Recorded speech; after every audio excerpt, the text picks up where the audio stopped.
Does tearing down statues actually help the quality of life of Indigenous First Nations people here in Canada? I'm a Canadian, my name's Greg, and of course here we can see Egerton Ryerson statue that got toppled over recently, and this is a picture in Montreal where they took down the Sir John A. Macdonald statue. It's a very popular trend growing here in Canada, and this is a defaced Winston Churchill statue, and a tweet from Pierre Poilievre.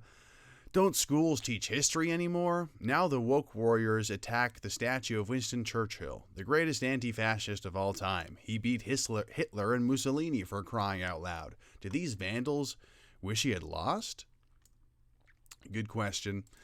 I saw this post. This post is of a Sir John A. Macdonald statue in Kingston, the original capital of Canada, if you didn't know. Not for a long time, but Sir John A. spent a lot of time there in Kingston. There's a statue of him there. And, of course, there's murmurings of these, the Indigenous member of a community, an ally of the ongoing peaceful demonstration at the statue site. And this was on a Queen's University Facebook page, and I made the mistake of saying something in a Queen's University Facebook page, but I also tweeted it out, my initial comment, which was, people would rather tear down statues and call for accountability for atrocities that happened a long time ago than hold those in power accountable for the atrocities happening today. The other difference to point out there is that, calling for accountability of dead people versus calling for the accountability of people who are alive in power, kind of a difference. But I go on to continue. The former is very shallow and easy to do, tear down a statue, and it accomplishes next to nothing. The latter requires serious effort, persistence, meaningful organization, but can also solve preventable problems in the present. Of course, naturally, posting this on the Queen's Facebook page, I got some reactions, which I'll read here. I don't know if you follow the news, but Indigenous peoples are doing both. The latter is difficult, without political will of the majority, and has been a much slower process. Taking down statues is a way to help heal trauma.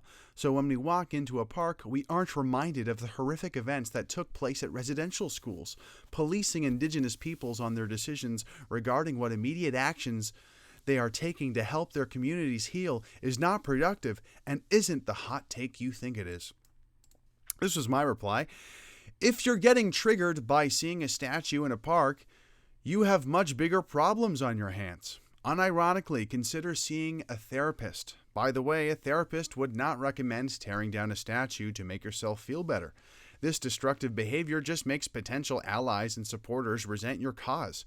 Instead of grilling Trudeau, Ford, and whoever else about the terrible living conditions on native reserves and focusing on a specific goal and solution, you'd rather make a spectacle that gets featured on CBC where we talk about something that happened hundreds of years ago while people in 2021 on native reserves still don't have clean drinking water. These friendly politicians and charming CBC hosts are not your friend. They'd rather irritate the problem and make content about it than talk about holding politicians accountable or looking into dated legislation like the Indian Act in Canada, for example. This person replied, "That's actually hilarious. Good one, buddy.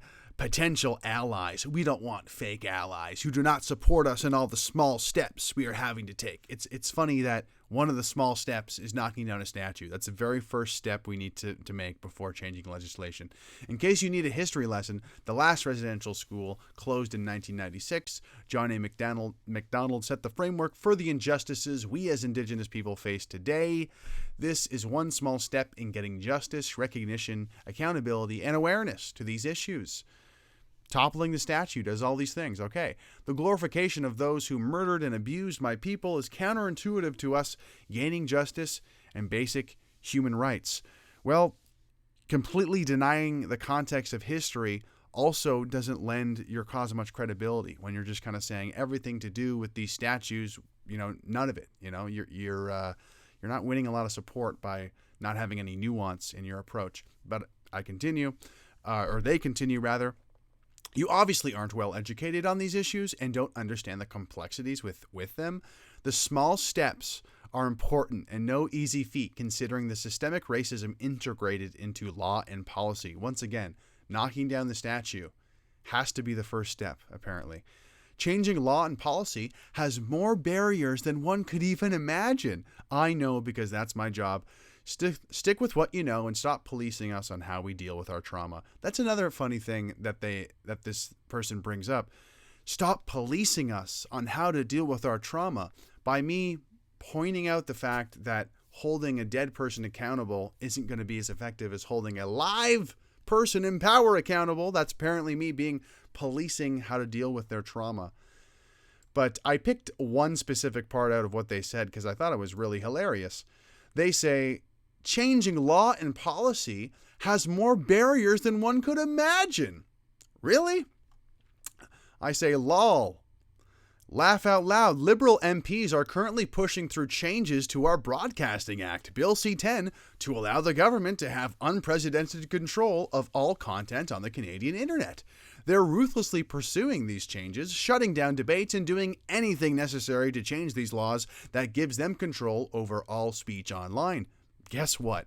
Meaningfully helping Indigenous people is not on their actual, actionable priority list. These people have the power to make changes, and they just placate you, exploiting your trauma and tokenizing your community to get reelected with superficial policy promises is all they're interested in. If it truly is your job, I'm curious how much effort is focused on promoting your trauma for the political media establishment to use as fodder for their look good image, and how much is focused on lobbying and pressuring bureaucrats to actually push for something meaningful. At your job, are there any specific goals for making policy changes? Or is it just painting murals? Yes, this language, I'm being a little harsh here, but I'm trying to get my point across here. I want to know. Someone said as well, someone else chimed in. Oh, by the way, this person didn't respond. They just said yikes to me. So I guess, I don't know, they didn't want to answer my questions. Someone else said, of course they have goals to make specific political and other changes. No one's mentioned those goals, by the way, in the whole comment section so far.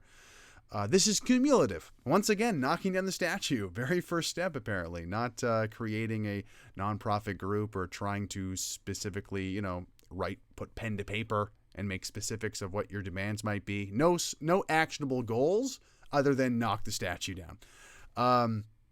Rome wasn't built in a day, and please don't pretend you know what Indigenous people have gone through or what's better for them, because you don't have those same experiences or history. I would agree with that, by the way, and I never did say that. Once again, I'm just pointing out the obvious fact from the beginning. I think you'd have a lot more,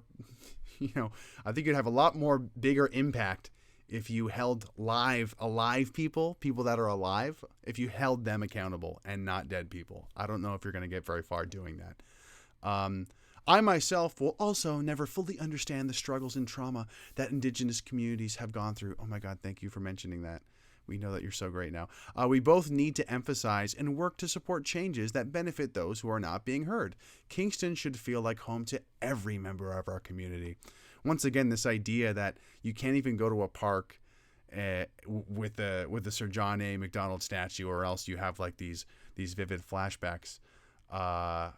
Unironically, go see a therapist if that's the case, because that's crazy. That is very intense.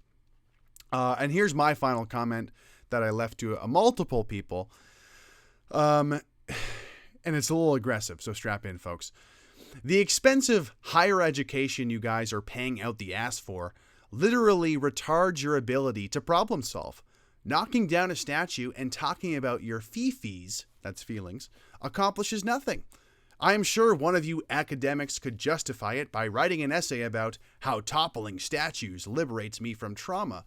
But all I'm saying is an essay that reads like a pretentious journal entry does nothing to change Indigenous policy in Canada. Heck, it doesn't even draw attention towards the sitting politicians who have the power to improve the poor state of Indigenous reserves in Canada. Meanwhile, the indoctrination teaches you to hate someone like me for stating the obvious, as if being brutally honest about the situation is a sign of my genocidal hatred or something. I'm just encouraging people to hold those in power accountable. Oh yeah, those people that need to be held accountable, they should be alive. I wish I was surprised at the fact that I have to mention that relevant detail to someone with a university education. I don't act like I know what is best for Indigenous people. It's the white liberal women in this comment section doing that. I'm merely suggesting you hold decision makers accountable and focus on improving the quality of life of Indigenous people living on reserves, or scrutinizing the Indian Act, for example. Are people actively listening to those suffering in the poor conditions of Indigenous reserves? Someone asked me that I should be better at actively listening. So I said, are people actively listening to those suffering in the poor conditions of Indigenous reserves? Are they asking for statues to be knocked down on reserves? Are they asking for clean drinking water? Or are they asking for clean drinking water? The sad and funny thing about this that I'm coming to realize is that I suspect most people just want to tear down these statues, not to actually help Indigenous people, but to piss off old white people. I definitely see the appeal. I just think it comes across as ungrateful and immature when people focus on resenting history and hurt feelings instead of confronting the uncomfortable reality of the issue and looking for practical solutions. Like, why not focus on the small group of old white people in government who are responsible for doing nothing to improve the lives of Indigenous people, instead of just trying to broadly piss off as many old white people as you can and not actually solve anything? I'm sure there'll be plenty of responses to this, but I just wanted to share that little Facebook argument interaction. I am genuinely curious about my original question. Does knocking down these statues, does it actually help the quality of life for Indigenous and First Nations people in Canada? Thank you for watching. Make sure you like, share, and subscribe for more, and we will talk to you soon.